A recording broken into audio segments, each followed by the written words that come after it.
8h33 sur RMC et BFM TV. Bonjour Philippe Martinez. Bonjour.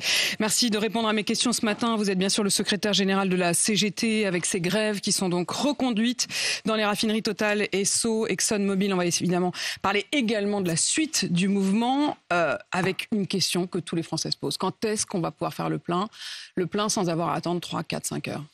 Dès que la direction, notamment de Total, acceptera des négociations. Ça fait maintenant plus de 15 jours que la demande d'ouverture de négociations est faite, que la grève a été déclenchée et il n'y a pas de réponse ou des réponses sous condition de la direction de Total. Donc pour vous, il n'y a pas de date, il n'y a pas de perspective, il n'y a pas d'horizon à donner? Ça peut se faire dès ce matin, si les négociations s'ouvrent. Voilà ce que je peux vous dire. Emmanuel Macron, lui, hier, il s'avance sur une date puisqu'il dit un retour à la normale pourrait se faire dans le courant de la semaine qui vient. Je sais pas pourquoi il dit ça. Moi, je vous dis que ça peut se faire plus tôt si, premièrement, la direction de Total accepte d'ouvrir des négociations, ce que nous demandons depuis maintenant plus de 10 jours. Et si le gouvernement, je ne sais pas si c'est le président de la République, le gouvernement appuie plus fort pour faire en sorte que ces négociations s'ouvrent. Par contre, le fait que, en même temps, le gouvernement ait fait des réquisitions de salariés chez Exxon n'a pas contribué à apaiser le climat social. On ne peut pas d'un côté dire on ne sait pas à nous de négocier et en même temps faire en sorte que la négociation ne puisse pas aboutir avec ces réquisitions de salariés. Vous êtes en train de dire que pour vous, ces réquisitions qui sont donc entrées en pratique aujourd'hui, qui ont été activées hier avec la réquisition de 4 salariés, est-ce que pour vous, c'est ce qui remet en quelque sorte le feu aux poudres? Bien sûr, bien sûr. Et j'ai dit à Madame Borne hier et à son cabinet, quand ils m'ont annoncé qu'ils allaient réquisitionner, j'ai dit vous faites une connerie, texto. Parce que la situation aurait pu se détendre dès hier soir, mais le fait d'annoncer des réquisitions, a beaucoup... Oui, vous auriez préféré quoi, Philippe Martinez, que les Français ne puissent pas aller travailler, que les soignants ne puissent pas aller soigner? Les Français, on en fait partie, on sait ce qui se passe aux pompes, mais il ne faut pas inverser les rôles et inverser les responsabilités. Je vous dis qu'on aurait pu avoir rapidement, avec une négociation, des choses qui évoluent dans le bon sens.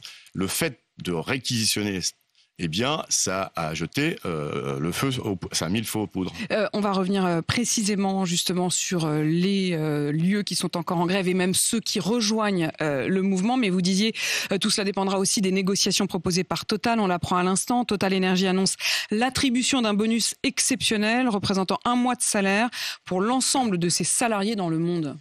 Écoutez, depuis le début de ce conflit, donc le 27 chez Total, 27 septembre, mais c'est pas que chez Total. Vous le savez, partout en France, les salariés demandent des augmentations générales de salaire. Ce qu'il y a tous les mois sur la feuille de paye. J'ai eu l'occasion de vous en parler il y a peu de temps sur ce même plateau. C'est ça qui est posé comme question. Donc, et une négociation, c'est pas une annonce du PDG ou du directeur des relations humaines à la télé ou à la radio. Là, c'est un communiqué, en l'occurrence Total Énergie, qui donc annonce par communiqué un bonus exceptionnel. Une négociation, on se met autour de la table parce qu'il y a un problème, on discute et on trouve une solution. C'est pas ça s'appelle de la communication. C'est pour essayer d'opposer. C'est pas que de la communication. Il y aura du sonnant et trébuchant, 1 mois de salaire à l'ensemble de ces salariés dans le monde. Ça vous suffit pas? Premièrement, c'est pas moi, c'est aux salariés. Et je vous répète, le conflit porte sur des augmentations générales de salaire. Alors imaginons, et selon les informations de BFM TV, ça pourrait être dans les tuyaux, imaginons quand Total propose une augmentation de 6% pour 2023. Est-ce que ça, vous considérerez que les comptes y sont? On va pas en discuter tous les deux. Si on a les informations, tant qu'à faire, autant que vous nous disiez votre réaction. 6% pour 2023. Je ne connais pas ces informations. Je vous dis qu'une négociation dans toutes les entreprises en France, ça se passe avec la direction et les syndicats autour d'une table, et c'est là qu'on négocie, c'est pas à travers des communiqués. Non mais vous pouvez pas dire. Attendez, ils ont prévu que, etc., etc. Vous le savez très bien. Ça se passe partout comme ça. Je vous demande simplement si, pour vous, une augmentation de 6% pour 2023 pour tous les salariés de Total vous paraîtrait une augmentation satisfaisante. Aujourd'hui, la revendication qui est sur la table, c'est 10%. Enfin, vous m'avez parlé de négociations. Les négociations, vous savez bien comment c'est. On négocie quand même le bout de gras. Mais vous me posez une question, je vous dis, aujourd'hui, la revendication, c'est 10%. Négocions. Négocions. Il y a un problème. Et bien, quand il y a un problème, au lieu d'envoyer les gendarmes à domicile des salariés pour leur dire « vous allez au boulot », on se met autour d'une table et on discute. Ça pourrait apaiser la situation, mais c'est pas par la force qu'on apaise la situation. Avec Emmanuel Macron qui vous a visé directement hier, enfin vous la CGT, il vous tient responsable du blocage du pays, il l'a dit, que la CGT permette au pays de fonctionner. Oui, j'ai entendu une attaque directe. Premièrement, alors plusieurs choses. Premièrement, il n'y a pas que la CGT qui est dans le conflit, vous le savez. D'autres syndicats, notamment Force ouvrière, est dans le conflit. La deuxième chose, c'est qu'il faut reprendre la communication du gouvernement depuis le début. On a dit qu'il n'y aurait jamais de problème d'approvisionnement. Vous l'avez entendu comme moi. Plusieurs ministres ont dit qu'ils peuvent faire grève, il n'y aura pas de problème. Ensuite, on a accusé de façon mensongère les salariés de toucher 5 000 € par mois. C'est encore une provocation. Alors, je vous ai ramené les grilles de salaire de la branche chimie. Oui. Il y a trois coefficients de la grille qui démarrent en dessous du SMIC. Voilà. Vous voyez ? Et les 6 premiers qui démarrent. Mais Total, alors là, pour le coup, vous mélangez un peu les... Non, je mélange pas. Je mélange pas. Total dit moyenne de la rémunération. Il ne parle pas de la grille, la première grille de salaire. Non, mais je vous répète qu'on parle de salaire. Total fait l'amalgame entre le salaire, les primes, les diverses primes. Nous, et les salariés disent... Quel est le salaire moyen ? Les salaires... Quel est le salaire moyen d'un salarié qui travaille à la raffinerie ? Pour les opérateurs, il est autour de 2 600 € net. 2 600 € net, ça veut dire quoi ? 3 300 à peu près brut, presque 4 000 brut ? 2 600 € net. Oui, enfin si vous parlez net, que eux ils parlent brut, que eux ils parlent moyenne, sur oui, si on fait mois, vous sur 12... Attendez, si on fait... À un moment, il faut prendre les mêmes critères. Il faut prendre les critères qui sont ceux qui sont la référence pour tout le monde. Vous le savez, il y a des grilles de salaire dans les branches. Je vous dis que dans la branche pétrochimie, les 3 premiers coefficients démarrent en dessous du SMIC. Ça, c'est la réalité. Qu'il y a 6 coefficients en dessous de 2 000 €. Donc, dire, et ça a été relayé par le gouvernement, dire que chez Total, un ouvrier gagne 5 000 €, c'est un mensonge et c'est encore pour diviser les Français entre eux. Donc, tout ce qui a été dit et fait par le gouvernement n'a pas non plus arrangé la situation. Aujourd'hui, et le président Macron, c'est ce qu'il a dit hier, après nous avoir dit qu'il n'y aurait pas de problème, que la grève était marginale, aujourd'hui dit la CGT, etc. Pourquoi on n'a pas discuté avant ? Pourquoi on n'a pas fait de négociations avant ? Pourquoi on n'a pas... Non, mais là, on va parler du futur, Philippe Martinez. On peut parler de ce qui s'est passé, mais on va parler du futur. Et en l'occurrence, aujourd'hui même et hier... Vous faites référence à ce qu'a dit le président de la République hier. Moi, je fais référence à tout ce qu'il a fait avant pour aujourd'hui montrer du doigt, pas la CGT, parce que c'est les salariés qui font grève. Ou qu'il n'a pas fait, si je vous comprends bien, si je vous suis bien. Ou qu'il n'a pas fait, voire... les mensonges qui ont pu être dits sur « ne vous inquiétez pas, il n'y aura pas de problème ». Ils l'ont dit. Et ils ont minimisé, ils n'ont pas vu venir. Mais évidemment, ils ont sous-estimé la colère du monde du travail, mais pas que chez Total. Mais justement, on va y venir à l'élargissement, mais je voudrais quand même revenir aussi sur les mots de Bruno Le Maire ce matin et d'Agnès Pannier-Runacher sur mon antenne sur RMC, qui demandent à ce que Total augmente les salaires. Écoutez. C'est évident que Total a la capacité de verser des salaires et de faire des augmentations de salaires. Ils ont commencé à le faire. Je pense que ça ne leur pose absolument aucune difficulté. Donc Total doit montrer l'exemple, c'est ce que vous dites. Évidemment que Total doit augmenter ses salaires. Elle a commencé à le faire. Cette entreprise a aujourd'hui des bénéfices qui sont importants. Total a versé des dividendes. Il faut que le partage de la valeur en France soit équitable. Et donc, cette information BFM TV, selon laquelle Total décide d'augmenter de 6% en 2023. Cette petite musique-là, je l'entends depuis très longtemps, depuis le début de l'année.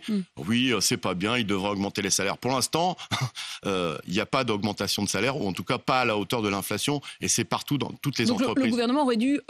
contraindre Total à augmenter les salaires ? Il y a des moyens de contraindre. Il y a des moyens de contraindre une entreprise. Le fait de dire c'est une entreprise privée, on n'a pas à se mêler de ça. Quand ils donnent des aides aux entreprises, ils agissent bien sur la politique d'une entreprise privée. Et vous savez que les aides publics, c'est-à-dire nos impôts, il y en a beaucoup qui vont dans les entreprises, et notamment Total. Le PDG de Total, lui, s'est augmenté de 52%. On peut dire aux autres, vous êtes bien payés. Lui, 52%. Et puis, c'est pas 5 000 € son salaire mensuel. D'accord ? Philippe Martinez, vous avez dit que ça avait mis le feu aux poudres de lancer ces réquisitions. Est-ce que vous avez déposé un référé ? Oui, il est déposé. Il est déposé ? Il est déposé.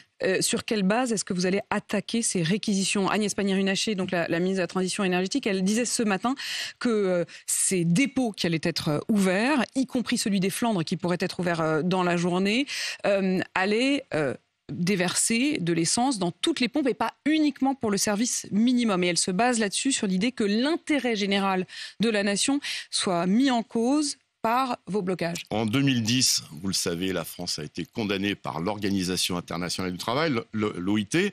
L'OIT, c'est pas n'importe quoi, c'est directement... C'est pas condamné, c'était une recommandation de l'OIT. Évidemment, il n'y a pas de justice internationale en matière sociale. Mais nous considérons que les recommandations de l'OIT, c'est comme une décision de justice. Moi, je m'en tiens au mot, c'est une recommandation. Donc, je vous explique. Il n'y a pas de justice internationale en matière sociale. C'est pas comme en cas de conflit sur les conflits. Et on en parle beaucoup de justice internationale en ce moment à propos de l'Ukraine et de la Russie. Donc l'OIT ne peut faire que des recommandations qui sont l'équivalente d'une décision de justice. Elles ne sont pas contraignantes. C'est un problème d'ailleurs. Qu'a dit l'OIT en 2010 quand M. Sarkozy a réquisitionné des grévistes ? Elle dit c'est une atteinte au droit de grève. On peut réquisitionner des salariés et les agents hospitaliers le savent bien, parce que quand il y a grève en France, les agents hospitaliers sont réquisitionnés pour des services d'urgence. Voilà la situation. Et donc c'est sur cette base-là que nous avons déposé un référé dans la suite de ce qui s'était fait en 2010. Philippe Martinez, vous avez vu les tensions, les violences dans les stations. Je voudrais que vous regardiez par exemple cet extrait diffusé sur BFM TV ce matin. Monsieur, il vient de la rue là. Nous, ça fait 1h30 qu'on attend là-bas. Et monsieur, il arrive comme une fleur, 4 voitures devant. On le fait tous, ça. Moi, quelqu'un me dit d'aller là-bas, je vais là-bas. On vous le dit. On vous le dit, quelqu'un vous le dit, on vous le dit, d'accord ? Il y a la police ? Vous êtes un jeune branleur. Ouais, jeune branleur. Ouais, un jeune branleur. Dégage. On est dans la queue depuis 1h30, 2h, et monsieur nous coupe. Voilà. Tension et parfois même violence. Qu'est-ce que vous dites à ces Français exaspérés ? Et je comprends leur exaspération. Oui, quand on ne peut pas aller au boulot, mais on a ce même genre de débat et on l'a eu quand il y a des grèves dans les transports, etc., etc. Ce qu'il faut, c'est... mais j'entends pas de violence vis-à-vis de ceux qui réclament des augmentations de salaire. Oui, il y a un problème d'approvisionnement d'essence, mais les citoyens ne se retournent pas contre les grévistes. Ils ont même plutôt tendance à pointer la responsabilité. Ils sont partagés, Pour l'instant, et c'est d'ailleurs un sondage ELAB, 42% des Français approuvent votre mobilisation. C'est pas majoritaire. Ils ont même tendance à pointer la responsabilité du gouvernement sur ces questions-là, parce que beaucoup de Français sont concernés par les problèmes de fin de mois, vous le savez très bien. Et qu'est-ce que vous dites justement aux autres salariés qui vous écoutent et qui, pour certains, sont en train de se demander s'il y a le début d'une sorte de mobilisation générale ? Est-ce que vous appelez à une généralisation du mouvement ? Premièrement, on parle beaucoup de Total et Exxon, mais il y a beaucoup de grèves dans ce pays sur les salaires. Je ne vais pas toutes vous les citer, ça prendrait trop de temps. On va revenir sur celle d'EDF en particulier, qui a évidemment potentiellement des conséquences très importantes. Vous parlez de Safran, de Dassault, de Stellantis, dans l'agroalimentaire. Je ne vais pas toutes vous les citer. Ça, c'est la première chose. La deuxième chose, c'est que oui, il faut que sur la question des salaires, puisqu'il n'y a pas de réponse ni des employeurs, parce que le MEDEF a une responsabilité, ni du gouvernement, à travers sa loi sur le pouvoir d'achat qui devait tout régler. Et oui, nous appelons à amplifier ces mouvements de grève qui existent déjà, mais nous appelons à les amplifier. Est-ce que vous appelez à une grève générale ? Je vous ai déjà répondu. Vous avez toujours du mal avec ce mot. Mais parce que ça veut dire quoi ? Certains leaders syndicaux disent on appelle à une généralisation de la grève. C'est ce que je dis à chaque fois. Ouais, mais pourquoi vous ne dites pas le mot grève générale ? Parce que je préfère, j'ai le droit d'utiliser le mot que je le veux. Il vous fait peur le mot de grève générale ? Ça veut dire quoi, grève générale ? Ça veut dire quoi ?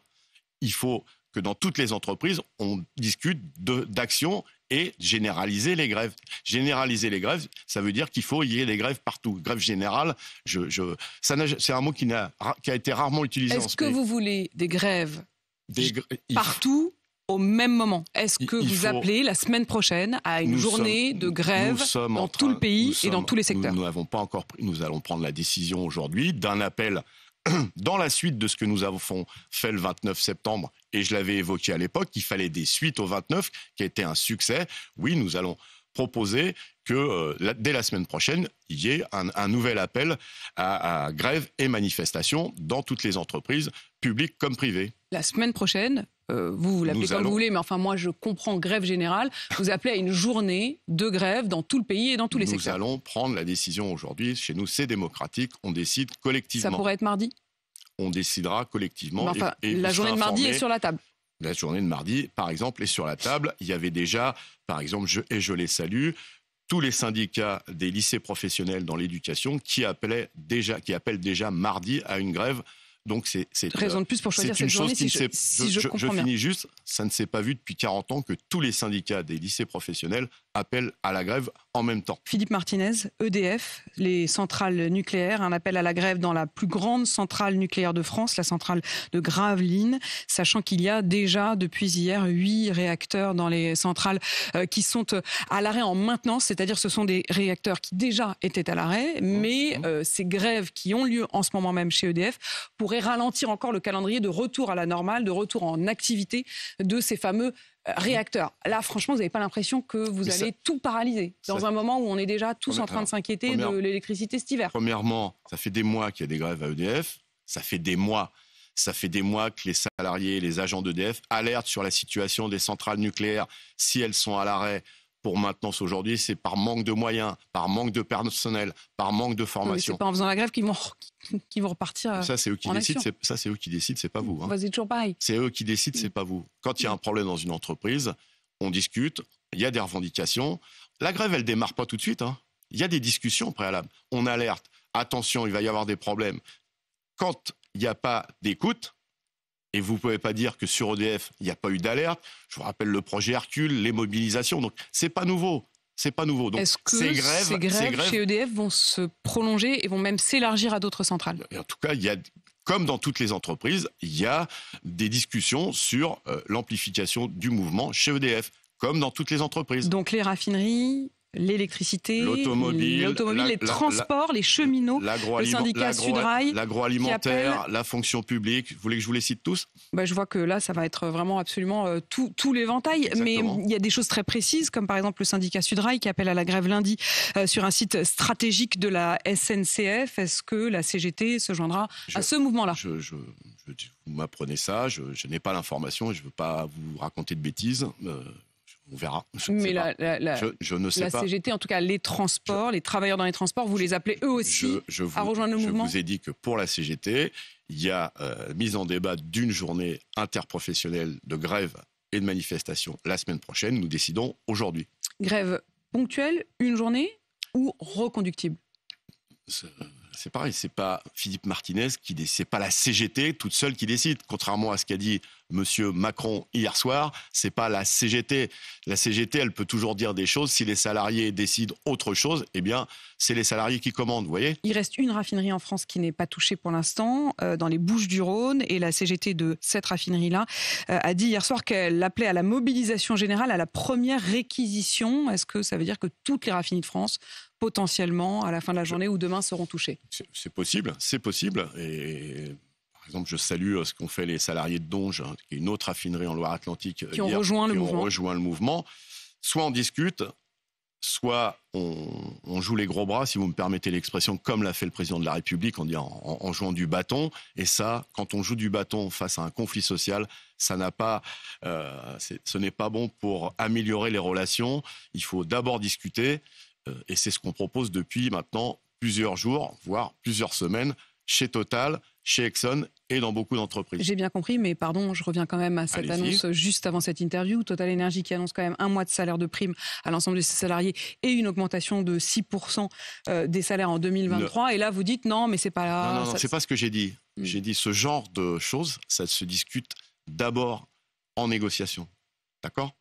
C'est ce que nous demandons. Monsieur Pouyanné n'a qu'à... mes camarades et les autres syndicats sont prêts. On rentre dans une salle et on discute de ce que vous dites. Et peut-être même dès aujourd'hui.